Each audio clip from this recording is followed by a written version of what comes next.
Nos inclinamos a que la teoría del derecho sea una asignatura específica. Esto no implica que sea una sola asignatura, puede ser en varios niveles. Por ejemplo, en el programa de especialidad tenemos teoría del derecho en el primer trimestre y teoría del derecho 2 con el nombre de razonamiento jurídico en el segundo trimestre.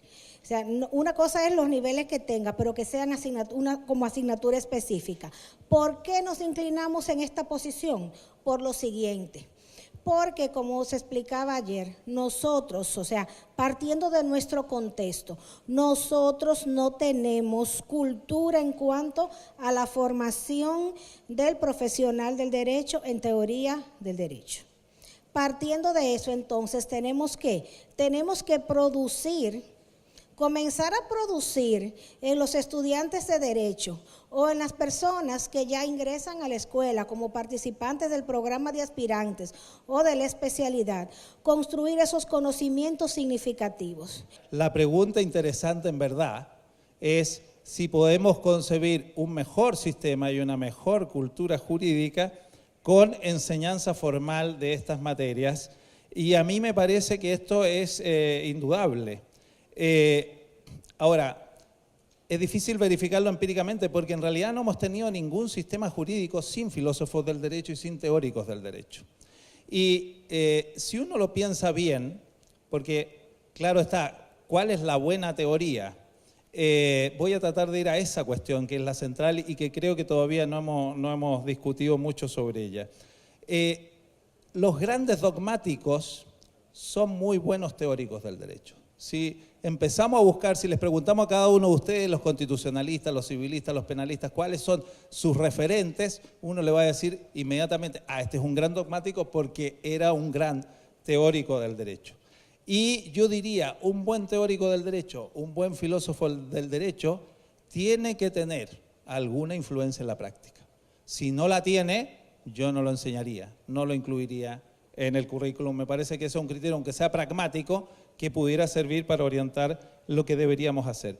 Entonces, entendido que existe una relación desde un punto de vista normativo, sería mejor que existiera y es mejor que en el currículum esté especificada la materia, teoría del derecho y filosofía del derecho. A mí me parece que ¿dónde poner transversal o específica? Claramente específica. ¿Ustedes enseñarían inglés como asignatura transversal? ¿Ustedes creen que si los profesores, todos los profesores nos pusiéramos de acuerdo y hiciéramos algunas clases en inglés y pasáramos materiales en inglés, eso garantizaría que todos los alumnos van a ser capaces de comunicarse eficazmente en inglés? Obviamente que no, y con el derecho pasa lo mismo. Es un lenguaje técnico, los alumnos tienen que aprender este nuevo lenguaje y para aprender este nuevo lenguaje hay que introducirlo a algunas reglas básicas, a algunos conceptos básicos, a la gramática del derecho. Y por ende, asignatura específica. No soy especialista en estos temas pedagógicos, reitero, y no entiendo muy bien lo de la transversalidad y la especificidad. Pero no me preocupa en ese sentido, porque veo que el debate puede atenderse sin eso. Yo lo que pienso es lo siguiente. Yo no creo que todas las materias del derecho ameriten un análisis filosófico, teórico en las mismas. Es muy fácil, pienso a mí me dieron procesal penal 2, ¿no? Procesal laboral 3, ahí no veo un campo, y digo, son materias que a mí no me gustaban mucho, pero ahí no veo un campo filosófico de discusión y me parecería hasta inútil hacerlo. Yo coincido con el profesor de que tenemos que darle a los alumnos herramientas para que vayan a dialogar con la práctica del derecho. Si yo le doy en procesal penal 2 a mi alumno un análisis utilitarista de la pena, pero lo que tiene que hacer es sacar a la persona de la cárcel con base en la fianza. O sea, ¿me explico? Por eso no me contratan a mí como abogado, yo contrato abogados cuando necesito un asunto concreto. Entonces, en ese sentido, yo no voy a verlo desde esa perspectiva. Desde mi punto de vista, no todas las materias ameritan una inclusión filosófica importante. Lo voy a ver desde ese punto de vista. Pero la gran mayoría de materias del derecho sí lo ameritan. ¿Me hace eso transversal o no? No lo sé, pero la gran mayoría de materias en el derecho sí lo ameritan, ¿no? El derecho financiero tiene un sustento de moralidad y de ética muy importante en relación a la proporcionalidad y equidad de los impuestos. A mí me hubiese gustado una materia de derecho civil que en relación a los contratos discutiera la analogía, las similitudes y diferencias entre las promesas en términos morales y los contratos, por ejemplo. Un análisis filosófico de la pena me hubiera gustado también en penal general, hasta en el derecho laboral, las relaciones que existen entre los patronos y los trabajadores. ¿Tiene dimensión de moralidad? Por supuesto que sí. Ahí me hubiese gustado un análisis filosófico importante, pero no en todas las materias, porque creo que no lo ameritan absolutamente todas las materias. Ahora, un punto más y con esto termino.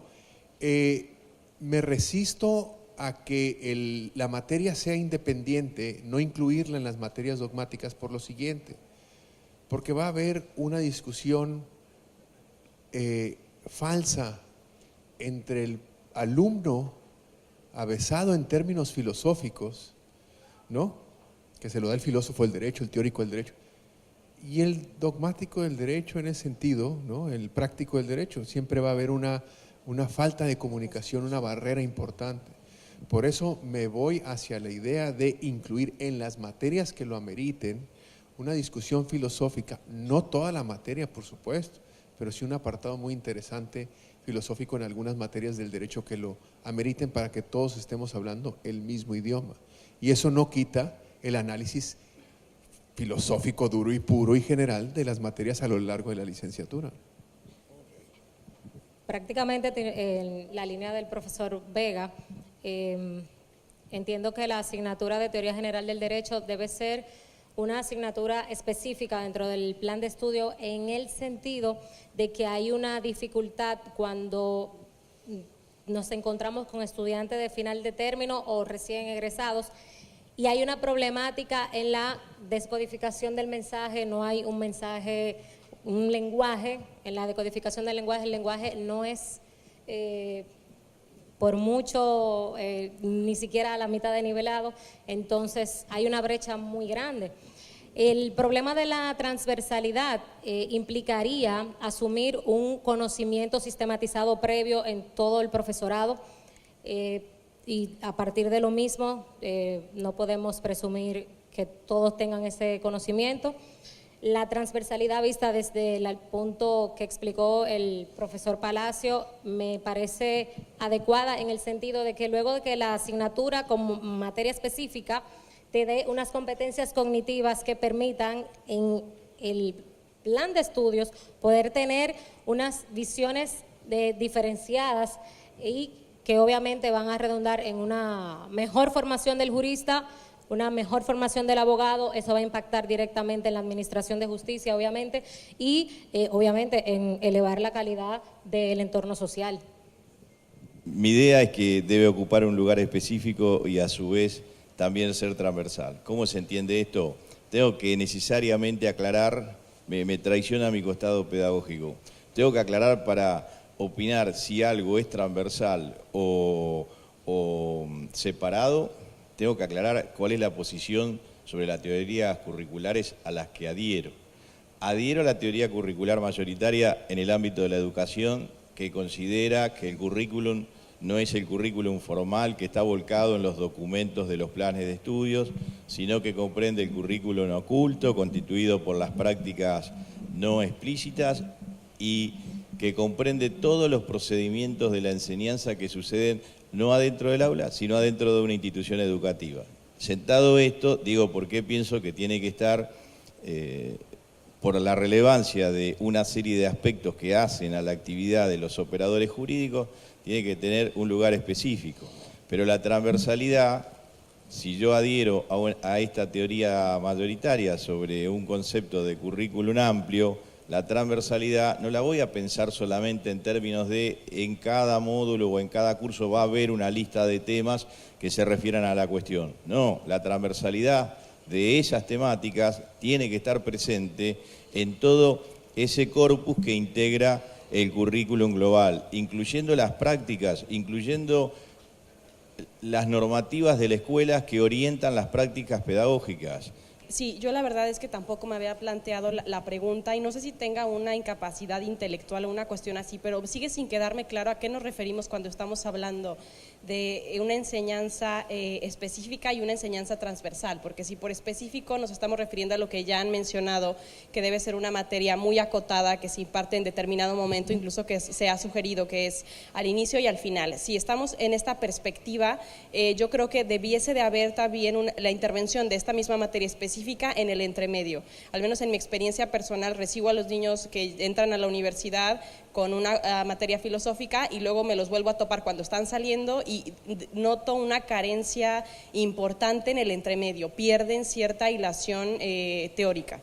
Si estamos refiriéndonos a la transversalidad, como la comenta el doctor, creo que me decantaría más por esta visión, porque me parece más inclusiva. Si hablamos de una transversalidad que incluye un diseño curricular en el que no solamente es necesario que los profesores asuman ciertos elementos dentro de cada materia integrados a la teoría general del derecho, sino que se vea como con una visión holística el diseño curricular para formar al abogado, entonces me parece más atractiva la transversalidad.